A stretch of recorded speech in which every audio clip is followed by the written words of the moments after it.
Hey everyone, welcome to another segment of CEO at the Gas Pump. I'm your host, Ratwan Hill. We have a special guest today, y'all. I know I say that all the time, but this is a special guest for sure. We have Dr. Teresa Moseley here with us. Dr. Moseley, how you doing today? I am doing great, thank you. Thank you for having me. I'm so glad to be here today. Oh, thank you. And I know this is going to be a great episode already. Before I start, guys, I want to give you a brief background of Dr. Mosley, and I'll let her share her upbringing and starts as well. But Dr. Teresa Mosley, she's a decorated educator, Army veteran, international speaker, peace advocate known for empowering communities and leaders, a 25-time best-selling author and entrepreneur. She's launching a new book next Wednesday, Peace Within the Home, the School, the Community, the World. And additionally, she's hosting September 20th, her third annual Passion, Purpose, and Peace Summit on September 20th. So let's jump right into it. Well, before we start, Dr. Mosley, could you just give us a brief synopsis of your upbringing and who Dr. Mosley is? Sure. So my dad was in the military. So we lived in Fayetteville, North Carolina. But when I was 2 years old, we went to Augsburg, Germany for 3 years. And when I came back, I was bilingual. I spoke German and English. And of course, I lost all my German. But anyway, my dad was my best friend. So after high school, I joined the Army. My guidance counselor was so upset. You've got a great grade point average. Why are you joining the Army? And I said, I'm a dad girl. I want to be like my father. But in the military, I learned that I had innate leadership skills. My very first day of basic training, I was placed in a leadership role. We had to put 40 wardrobes together. I was 18 right out of high school.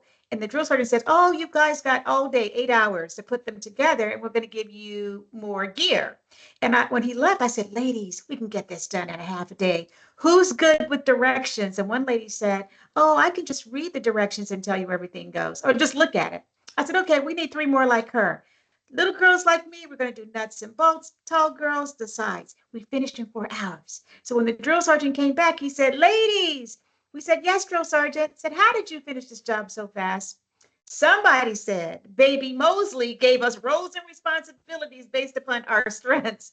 But even at 18, I knew not to take credit for what the team did. So I said, oh no, Baby Mosley will not take responsibility for what the team did. But that day I realized I have leadership skills. So when I finished the military, I went to school, I received 3 degrees, bachelor's degree, master's degree, PhD in education, and became a high school principal. And that's when my life changed.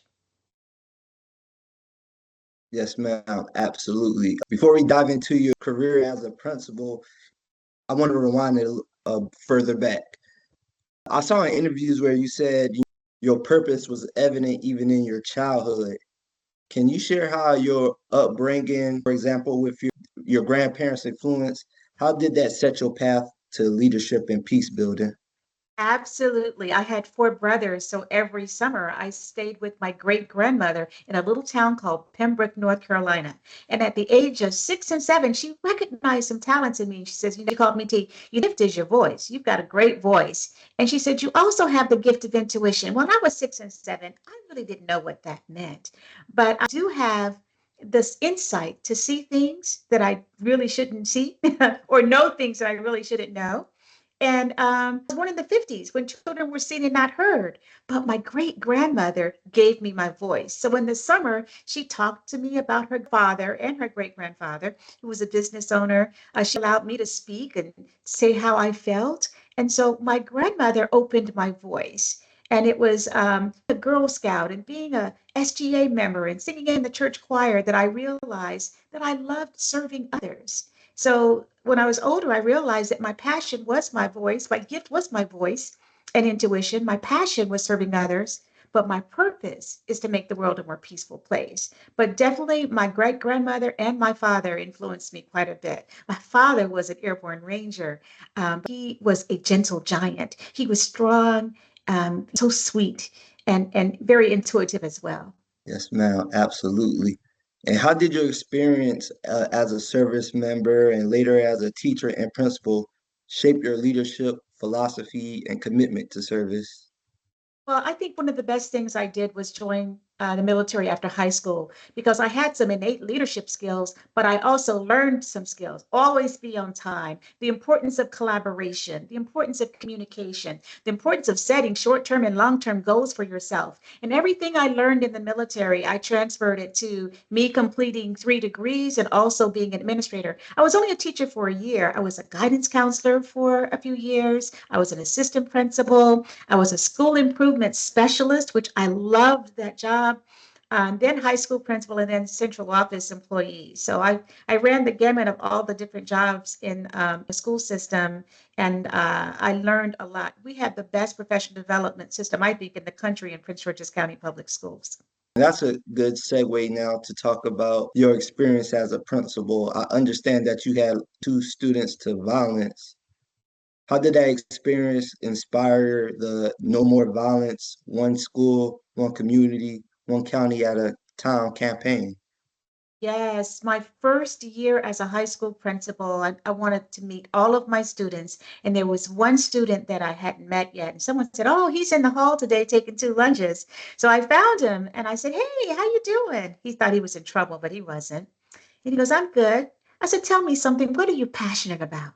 And remember, this is 2013. He said, "I played football." I said, "Are you good?" He said, "Yes, ma'am."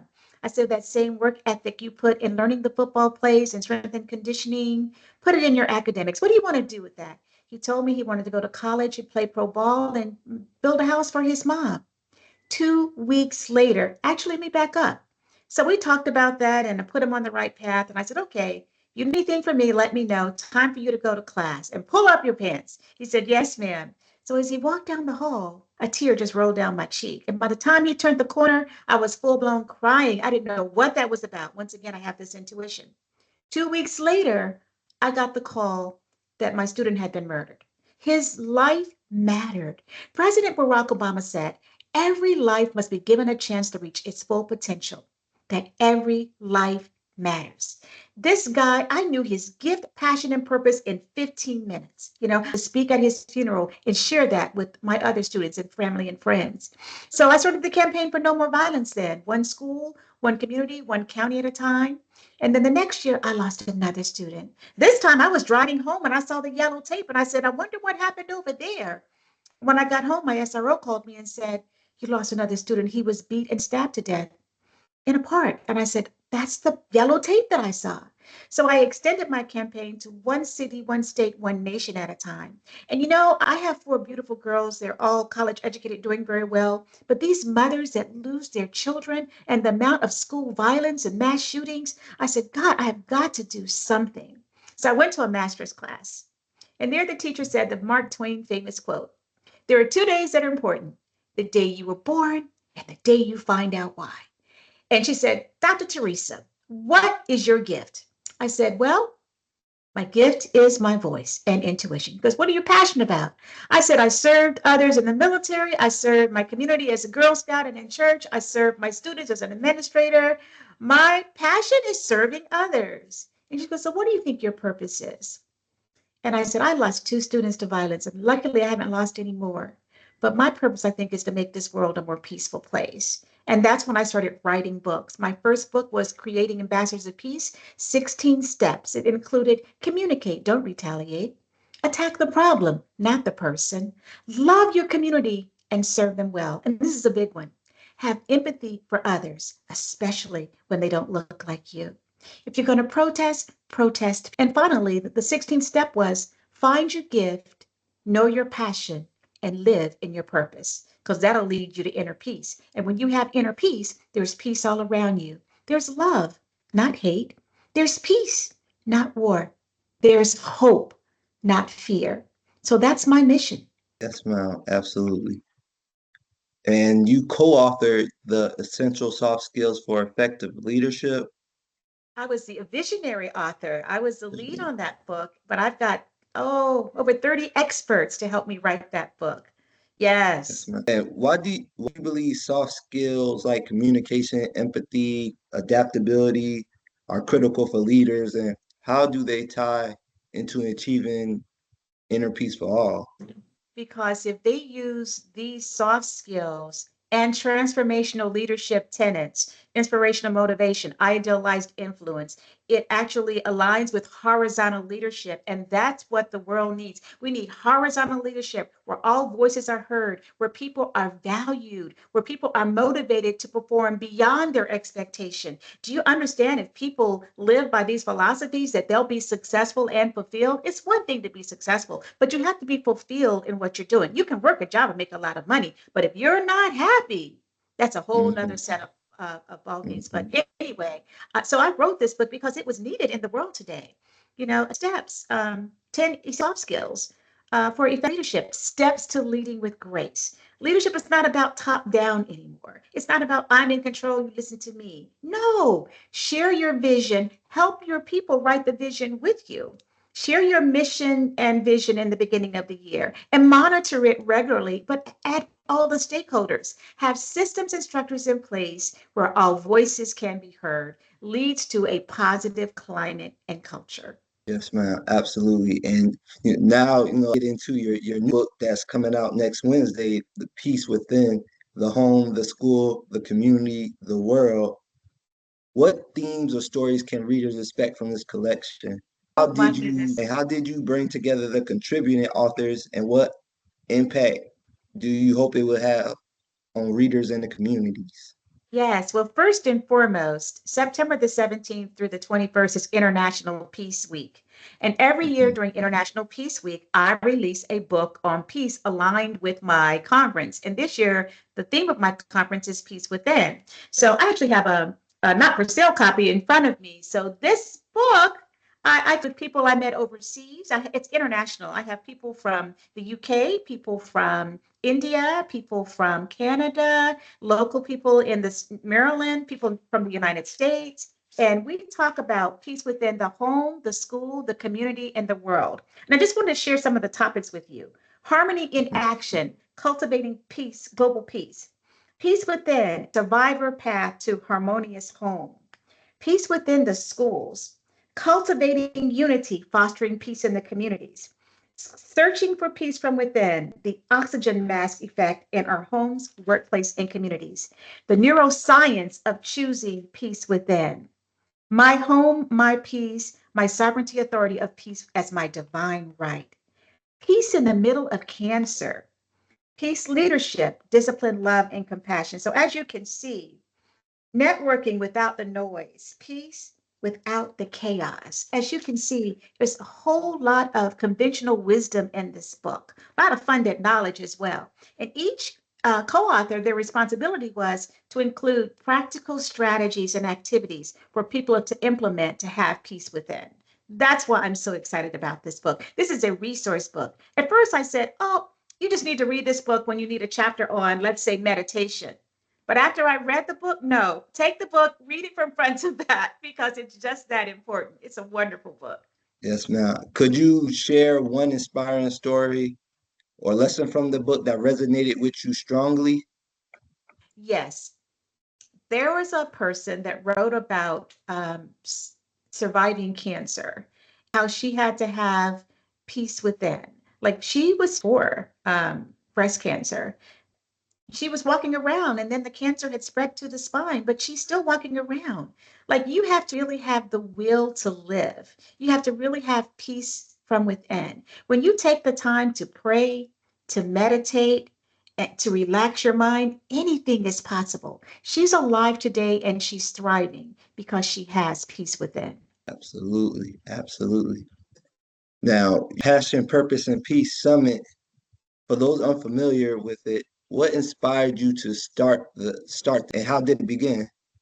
Okay, it started years ago, and New Year's Day, I always set goals for myself, not resolutions.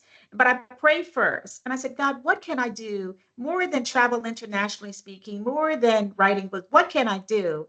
And God said to me, it came to me in my spirit, have a summit and make it free. So my first year, I had a free 3-day virtual Passion Purpose Peace Summit with over 60 coaches, teachers, administrators, and they're all telling in leadership leaders and politicians, and they're all sharing stories on what you need to do to use your gift to find your purpose, to right. And so the second year did the same thing, but this time I said, I lost a lot of friends this year. I had my best friend passed away, my brother passed away. Um, I lost a lot of people and I didn't really give them their flowers as much as I should. So I said, this year, let me have a live Passion Purpose Peace Summit and let me recognize people in the world that are making a difference by serving others. And I started out with 25 people. Then it went up to 50. Next thing you know, I have Coach Don Staley from South Carolina that I gave a Passion Purpose Peace Award to last year. And so this year I said, okay, I'm going to scale back. I'm going to do 25. But the next thing you know, I'm now at Purpose Peace Awards. So I use this platform to really celebrate people. And this is a nice crystal award. I bless that award before I hand it to them. I bless them when they come into my house and then they get it at the I have like 18 keynote speakers this year. I have 9 in the morning and 9 in the afternoon. Then we have a great brunch in between. It's sold out, by the way. But those of you who are watching, you'll be able to watch it on Zoom.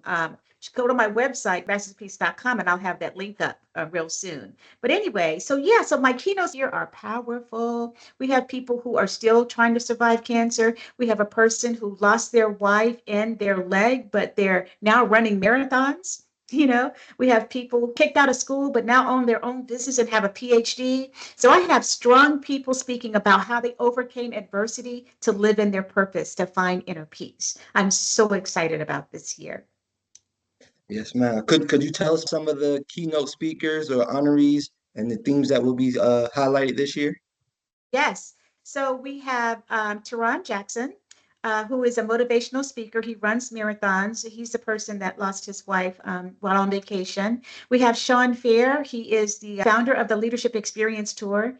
And he helps people train them to speak and go on his stage. He has events every year where people tell their stories. It doesn't necessarily have to be about leadership. It could be about passion and purpose. I also have Melanie McCall, who is the daughter of the old famous Solomon Burke, the late famous Solomon Burke, who was a real king of pop and soul back in the 60s. She's going to be performing this year. I have Dr. Jones Bryant, who just retired from the federal government, dynamic speaker that's going to talk about leadership and give folks strategies on how to, well, the importance of mentoring others once you're in leadership. I have, oh my goodness. Marianne Dannert. She's from New York City. She was a person that went to school and she was placed in a detention center, you know, so she's thinking, oh, I'm not anything in life. And yet she got out of the detention center. She's working on some degree. She's working on her PhD. She owns her own business. She does leadership coaching. My people that are speaking this year will tell you no matter how dark things get, there is a light at the end of the tunnel. For every problem, there is a solution. No matter what you go through in life, and every single one of them been through some trials and tribulations, you can overcome them. But you make that negative experience a positive one by learning the lesson. So once you learn the lesson and share it with the world, you can help somebody else out. And that's the purpose of having these resilient keynote speakers at my event. Yes, ma'am. Absolutely. Now I want to make this pivot about your international work. You're a United Nation peace, so you literally carry the message of peace worldwide. What has been some of the most memorable international experiences or partnerships that shaped your global perspective? Well, first and foremost, I am the International Brand Ambassador for the Women of Heart Awards. 2 years ago, I was crowned the Emerald Queen of Peace. The founder, Dr. Desiree Richardson, heard me speak. I spoke on her platform, and so she gave me that crown, and I really love to wear it. And when I speak, sometimes I wear that crown, but it's all about making sure that people understand that if there's something in life that you're really good at and the world needs it, that's your mission. This is what I speak about when I travel internationally. And if you love to do something that you can do it every day with like it's play, that's your passion. This is around the Ikigai philosophy around purpose. And if you're blessed to have something that the world needs, you love to do it every day, and you can get paid for that, then that's your divine assignment. That's your purpose. That will lead to success, fulfillment, prosperity, and inner peace. I also am part of a global delegation from India. There's a building being built in an e-village called Mahilda Udami, and I'm a global delegate. I laid one of the first bricks for the foundation. It's going to be an institution where women can go while their children are at school and learn skills and learn how to operate their own businesses. I also have spoken in Cambridge, England, with the Leadership Organizational Skills Development Program. Once again, I talked about peace, but this all started when I spoke in Paris about 4 years ago. There was a lady there from the UN that heard me speak. And so when I went to New York to speak at a WIN conference, she was there and she says, "Aren't you the girl that spoke in Paris?" And I said, "Yeah." She says, "And they call you the peacemaker." I said, "Yes, ma'am." She says, "You need to be a United Nations Peace Ambassador." So she vetted me. I was nominated, and then I went through some training. And the next thing you know, I'm in Geneva at a badge. I'm a United Nations Peace Ambassador. So this year, last year we went to, here we're going to, no, last year we were in Geneva. This year we're going to Vienna for our annual conference. I love my Wow. work. Yes, Yes. ma'am. That's and okay. So I do have a question, another question. In your do people find their purpose or find that inner peace within? First of all, if they're blessed, they will have an adult in their life as a child that recognizes that their child or cousin has a gift, and then they nurture that gift. If they're lucky enough, there's a teacher that recognizes, oh, this person is really, really great at math or really, really good at drawing, and they that gift. I need to tell you a quick story about Yes, finding the ma'am. gift. As a high school principal, had to accept some students weren't able to go back to their original school for whatever reason. And there was a young man that came into my building and he had to meet with me with his mother to make sure that they had everything they needed to go to my school. And I never turned anybody away, by the way. I always accepted students no matter what was their story was. So as he was sitting there, I said, "Do you have your transcript from your last placement?" He said, "No." I said, "Do you know what grade you're in?" He said, "No." And then he put his head down. And so I said, "Can you tell me what you're feeling?" He says, "I don't know how I'm feeling." Now, I've never really heard a 16-year-old male say, "I don't know what I'm feeling." So I looked at his mom and then I looked at him. I said, "Tell me something. What are you passionate about?" And he stood up. He was like 6'3". He says, "I like to draw." I said, "Oh, you're an artist?" He said, "Yes, ma'am." I said, "Can you draw me what you're feeling?" He drew me a broken heart with tears in it. I immediately recognized that the heart was him.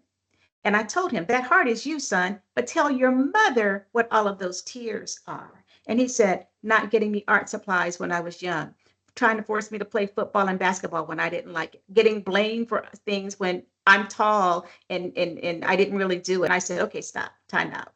I said, "Before you leave here today, you'll have an art kit." I said, "This is your gift, son. This is your key to generational wealth. This is your key to leaving a legacy for your family. You are in this picture that you drew, right? I would actually buy that in an art gallery, right?" And so his face lit up like a Christmas tree. It only took me 15 minutes, but I recognized what his gift was. So, what I'm saying to people is everybody has a divine assignment. It's inside your soul. Matthew, this is the Bible. "Ye are the light of the world. Let your light so shine that all may see your good work." In that light is your gift. And we need people, communities, family to recognize the gifts in our children, in our family, in our friends, and support them, right? And that's what I do. And what I encourage other people to do. Don't wait until someone is 17 to decide what you're going to study in college. My grandchildren basically knew early on what they were going to study because it was all around their gift. Yes, ma'am. Yes, ma'am. Absolutely. And the before I let you go, after beyond the summit and the book launch, what's next for Dr. Moseley? What new horizons or projects are on your radar as you continue to pursue global peace and empower others to live with passion and purpose? Well, I am going back to India on February the 23rd to March the 1st for the global delegation in New Delhi, India. We're going to the e-village to continue our work there. I'm probably going to be training some more people to be peace ambassadors while I'm there. I'm also launching my online coaching program called Enhancing the Light. I'm going to take the first 30 people that register with me before January the 10th, and I'm going to teach them how to find their gift, how to develop a blueprint for their purpose, how to write a business plan, how to hold yourself accountable, and how to network. And so coming soon. And not this year, but not next year, but soon I will be opening a foundation to the Passion Purpose Peace Foundation, where I can provide scholarship money for students in the name of the students that I lost to violence. Wow, that's great. That's great. And before I let go, could you leave the audience with how they could reach you, where they could purchase your book, or get the link to the summit? Yes. So my website is creatingambassadorsofpeace.com. Creating ambassadors of all of my social media. But in the media page, you will find the link. That's where the link will be for the Zoom. But you can also go to my bookstore. I have a bookstore with 26 books in there. And the first book is the pre-order for Peace Within. And so if you order from my website, you will get an autographed copy, and I'll also send you a little gift as well. If you order from my website, you get a little gift and you get an autographed copy. But next Wednesday, it'll be available on Amazon, amazon.com, Peace Within, the home, the school, the community, the world. Yes, could you hold the book up so the audience can see? This is Yes, what the book perfect, looks like. perfect. Yes, it's a Yes, great book. ma'am. It's 383 pages worth time, and my wonderful co-authors on the back. This is a really a work of art. Yes, peace and blessings. Mr. Cotton and the other instructors, and actually just bringing on a real, I said a real, but bringing on the 1102 to actually expound on government contracting, to share with us what government contracting really means and how it actually functions. It just broadened my horizon, and I just couldn't ask for anything better. I can't put it into words. It's overwhelming. Yes.